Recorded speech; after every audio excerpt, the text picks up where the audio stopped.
Dear viewers, today's topic is jaundice. So we know that jaundice is nothing but yellow discoloration of skin and sclera. So clinically detectable jaundice is when serum bilirubin is more than 2.5 mg per deciliter or 40 micromole per liter more than. So we know that there are three types of jaundice. We know that prehepatic jaundice, hepatocellular jaundice and obstructive jaundice. So today we will know about the mechanisms and causes of this jaundice. So in case of prehepatic jaundice, this is called mild jaundice or subclinical jaundice. Actually sometimes clinically not detectable. So there are two mechanisms where prehepatic jaundice occurs. So in case of hemolysis, excessive hemolysis causes excessive heme, and this heme produces some excessive bilirubin in the plasma, but liver normally excrete 6 times more bilirubin before unconjugated bilirubin accumulates in the plasma. So this bilirubin actually comes from hemoglobin. So hemoglobin disintegrates into heme and globin. In heme metabolism produce bilirubin, and this bilirubin causes glucuronidation in liver, actually by UDP glucuronil transferase enzyme. So this process occurs in liver hepatocyte. So when excessive bilirubin accumulates in the plasma, this process exceeds its capacity, and then unconjugated bilirubin accumulates in plasma. So in case of prehepatic jaundice, actually unconjugated bilirubin accumulates.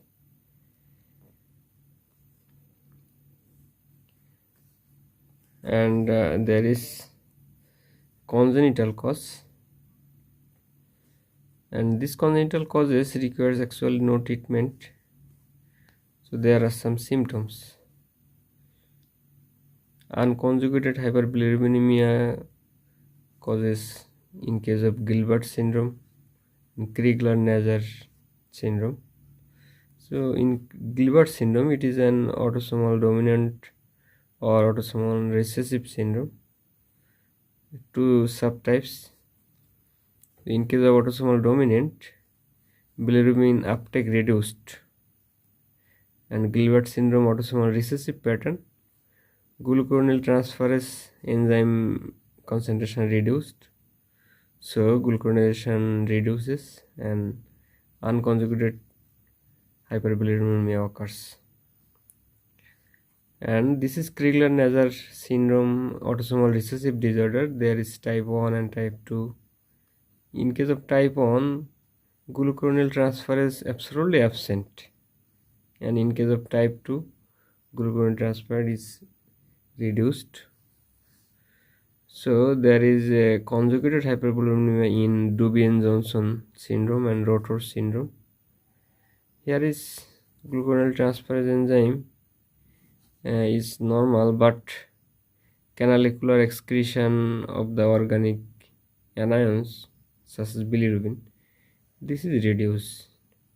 And in case of Rotor syndrome, bilirubin uptake reduced and intrahepatic binding is also reduced. So this is all about prehepatic jaundice or subclinical mild jaundice. Actually prehepatic jaundice requires no treatment. So now come to hepatic jaundice. So in case of hepatic jaundice, liver inability of the liver to transport bilirubin into bile So bile is accumulates in gallbladder, we know that, and bilirubin is transported from the liver sinusoid to gallbladder.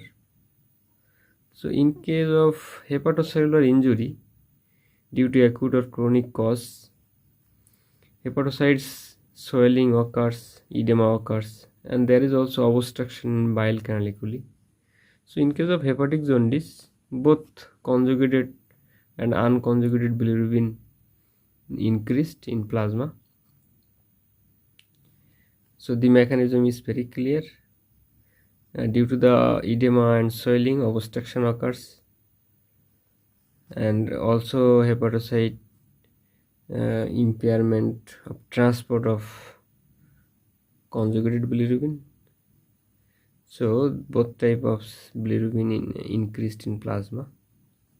So here is a symptom, itching is also present. So causes of this hepatic jaundice is acute and chronic liver injury. So acute liver injury when severe form, this is called acute liver failure, and we know the causes of acute liver failure. 70 to 80% cause actually drugs cause, paracetamol, anti-TB drugs, halothane and herbal remedies. This causes 70 to 80% of acute liver failure, and there are some other causes, viral cause, hepatitis A, B and E virus, and 5% some poisons, Amanita phthalates, cryptogenic causes, non-A viral cause, and some others causes. We know that Wilson disease, acute fatty liver pregnancy, Bursary syndrome, leptospirosis, lymphoma. So these causes of acute liver failure causes hepatic jaundice. So there are some chronic liver injury. So this chronic liver injury when becomes severe, there are some phenomena occurs. So then chronic liver failure occurs, jaundice, ascites, hepatic encephalopathy, portal hypertension with variceal bleeding occurs. So these are the causes of hepatic jaundice. So this is the mechanism and this is the causes. So acute liver failure also subdivided in three types: hyperacute, acute and subacute by its duration. So now comes to obstructive jaundice. So this is most important and crucial types of jaundice, also called cholestatic jaundice. So there is obstruction in intrahepatic and extrahepatic pathway. So the mechanism is that failure of hepatocyte to initiate bile flow, and obstruction of the bile duct or portal tracts. So the obstruction into the liver is intrahepatic, and obstruction not into the liver, this is called extrahepatic, such as common bile duct, extrahepatic bile ducts, and also ampulla of Vater. So when the bile flow is obstructed due to any stricture, malignancy or stone, this obstruction occurs. So this is the mechanism and there is the causes or examples. So this mechanism when intrahepatic, the causes are primary biliary cirrhosis, primary sclerosing cholangitis, alcohol, drugs, hepatic infiltration, cystic fibrosis, severe bacterial infection, pregnancy, chronic right heart failure. When extrahepatic cause of obstruction, there is most common cause is carcinoma. So carcinoma of the ampulla of Vater, carcinoma of the head of the pancreas, cholangiocarcinoma, and also secondary metastasis or liver metastasis, and also choledocholithiasis. This is the stone in the common bile duct, parasitic infection in bile duct, traumatic biliary stricture. Chronic pancreatitis causes extrahepatic obstruction and causes obstructive jaundice. So what are the sign symptoms in case of obstructive jaundice? There are some early and some late signs. So in case of early, there is jaundice, dark urine, pale stool, and itching is a common symptom. And at the late stage, malabsorption and weight loss occurs due to lack of vitamins and fat absorption. Steatorrhea occurs due to lack of fat absorption. Osteomalacia occurs. We know that fat soluble vitamins are not absorbed, vitamin A, D, E, K, and due to vitamin D deficiency, osteomalacia occurs. Xanthelasma. So these are the sign symptoms of cholestasis or obstructive jaundice. And three types of jaundice are here discussed shortly with its mechanism and example. So I think the basic conception is clear now. So thank you.